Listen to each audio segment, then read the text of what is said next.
These two, it should be an interesting matchup because these are two characters that you rarely ever see, being Bowser Jr. and Mega Man. So we're starting here on Town and City, and both of these characters are going to be extremely projectile heavy. Mega Man with his Metal Blade, Bowser Jr. with his Mecha Koopa. Like, they're going to utilize those things so well to gain stage control, assert their dominance on the stage, gain stage presence, and really try to force and corner the opponent and cause a lot of shield pressure, stage pressure, and just really try to build the percent when things are kind of solid and static in the neutral.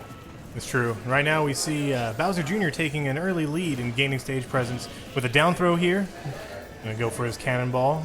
Geno recovers fine. Yeah, he can't really get too much off of down throw or any of his throw combos once the opponent gets in like higher percents. So now he's really gonna start wanting to get those Mecha Koopa setups, solid like raw back airs, forward airs, and lead him off stage into an edge guard of some kind.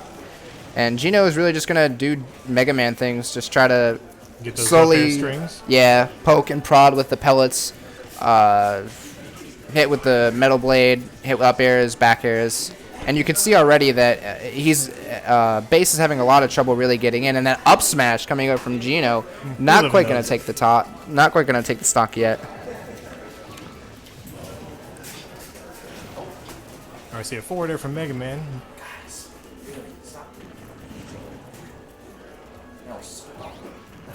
Oh, the up B from Base actually taking Geno's stock from the top, right off the stage.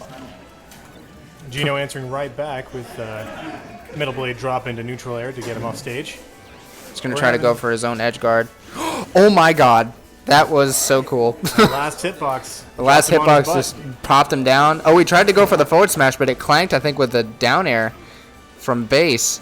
And he's living at 180% before he dies, and he got 39%.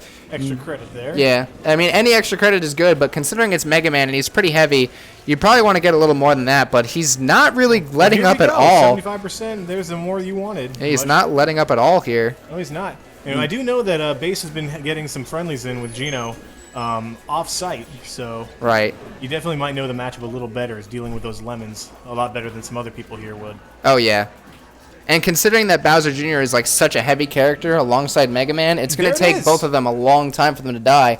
And as you see, 120% or so, Base just got a raw forward air or a back air off stage and killed him. It was a forward air at 85, but he chased him off stage enough to really get that pressure on and exploiting Mega Man's limited options to get away. So Base is going to take game one here. And we're going to see the color change from both. Usually, Base is known for his Morton skin, play. But he's going to switch to the vanilla Bowser Jr., the true juniors, the true Prince of the Koopas. Geno has been known to change color palette just to knock his opponent off guard. It works more than you might think, folks. So here we are going from Town and City over to Smashville. I imagine this is going to be a lot better for Geno. He has a little less space to work with in terms of Base being able to move around and sort of whip back and forth with the cart. So Geno's going to have a lot more opportunities to box Bowser Jr. in and just lock him in with projectiles to the point where he can't really do anything. And you can already see it's paying off a lot better for him, as he's already built up quite a bit of percent just from being able to box him in with projectiles. Oh, the empty recovery from Bowser Jr. met with an up smash by Mega Man. Yeah, very, very good awareness here. And the forward smash coming out from Base. Knocking him off, knocking Geno off stage. He has the bomb. Ooh! Okay. Both people met with each other's bombs. Yeah. I didn't know, actually, if the bomb that Geno put on Bowser Jr. was going to stay on the cart when he up-B'd. Yeah, because I thought if that was the case, it would have been so smart. I agree. And it was just sitting there right there on Junior's chest. Oh, and the up-B again catching Geno.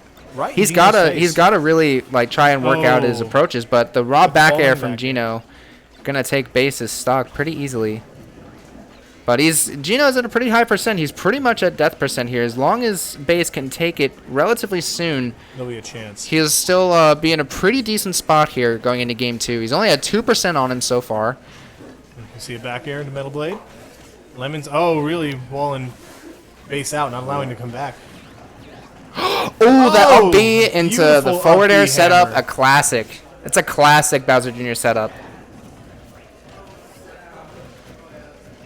The jab combos, good shield pressure. Mega Man can't really do too much out of that. You can just jab, and that barely does anything. So it's a really good option on Mega Man shield if you're looking to just do some shield pressure.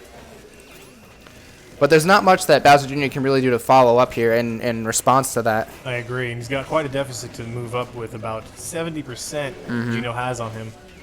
And he's continuing to try and wall him out, keep him away, get that percent up until he gets the kill percent. Ace is trying to read it, though. He's trying to get as much credit. Oh, we see the up air strings. Grabs his Mecha Koopa. Base coming in with a really unsafe down air, putting him at the ledge. Another one. Yeah, Geno's gonna catch that every time. These down airs aren't connecting. It's gonna happen every time, like you said. He's got to try to find some other way to get in. But sitting at 156%, Bowser Jr. does have rage. Oh, but the really good back air on the jump get up. It's going to take game 2 for Geno.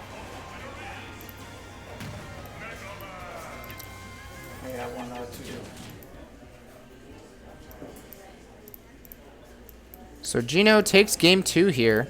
Now we're going to a game 3 situation. Geno winning on his counter pick of Smashville. We'll see what base answers in response. If anyone here is going to know Bowser Jr.'s comfortableness, it's going to be our own base.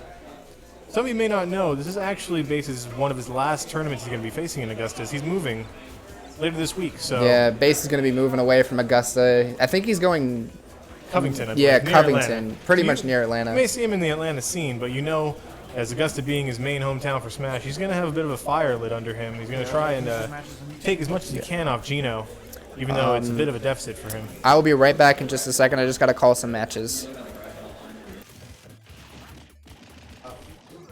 All right, we're seeing a pretty even start on Duck Hunt. Both characters trying to wall each other out with their projectiles and just gain some stage confidence over the other. We see Base with a falling there, and Geno answers with his lemons.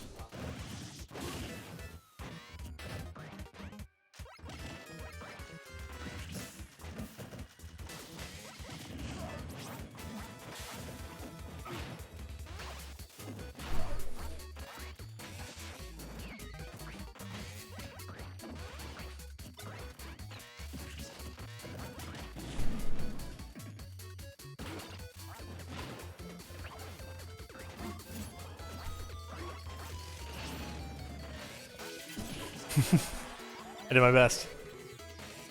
All right, we see Geno boxing out Bowser Jr. pretty efficiently. We have an 80% deficit. Base with an unsafe down air, but he's managed to avoid Geno's short Yuken. Geno knows that any back air at most areas of this map will take him, but Base does get a down smash off. And there's that back air. He was chasing it pretty hard, but he managed to get it at the end near the left side of the stage. Now Base is going to have to work. Oh, there's that up B combo on the duck.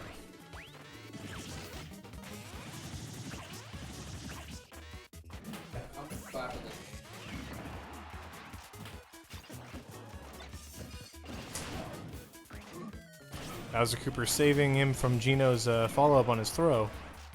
Sorry about that, guys. I'm back now. And so Base lost to stock. Yes, he did. Okay. Geno was fishing for those back airs, and it was managed to get it about 130%. See, and the good thing about this stage for Bowser Jr., I think, is that he's going to have so much survivability with how huge the blast zones are on the top and the bottom. Oh, but the falling up air from Geno is going to lift him up enough, and Geno is going to win that set 2-1. So good stuff to Base, though. He put up a pretty decent fight. I agree. For that whole